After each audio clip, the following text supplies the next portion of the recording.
বেডে বসে আছি হব রানী তোমার।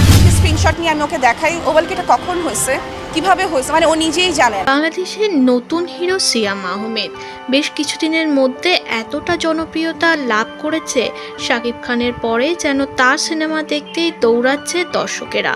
সিয়াম আহমেদ এবার তার রাক্ষস মুভির একটি আইটেম সং নিয়ে তুমুল কিছু কথা এবং সিন ভাইরাল হয়েছে।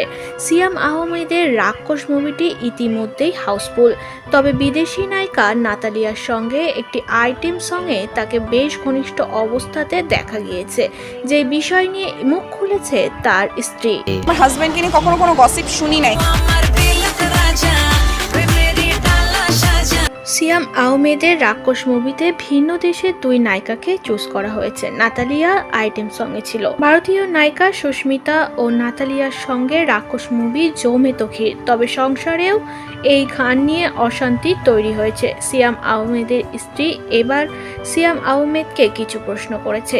তিনি জানিয়েছে, আমি জানতাম না যে এতটা নোংরামি করবে সিয়াম এই মুভিতে, সত্যি আমিও দেখে অবাক হয়েছি।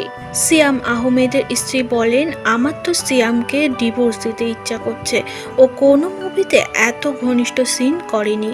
সত্যি আমার একটা সন্তান রয়েছে, আমি ভাবতেও পারছি না বড় হলে আমার সন্তান এই মুভির সিনগুলো কিভাবে দেখবে। সিয়াম খুবই ঘনিষ্ঠ হয়েছে এই বিদেশি নায়িকা নাতালিয়ার সঙ্গে।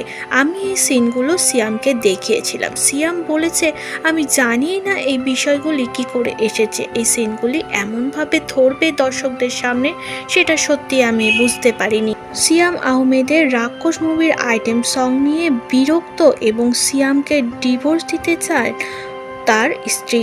তিনি কোনোভাবেই মেনে নিতে পারছে না স্বামীর এমন ঘনিষ্ঠ সিন।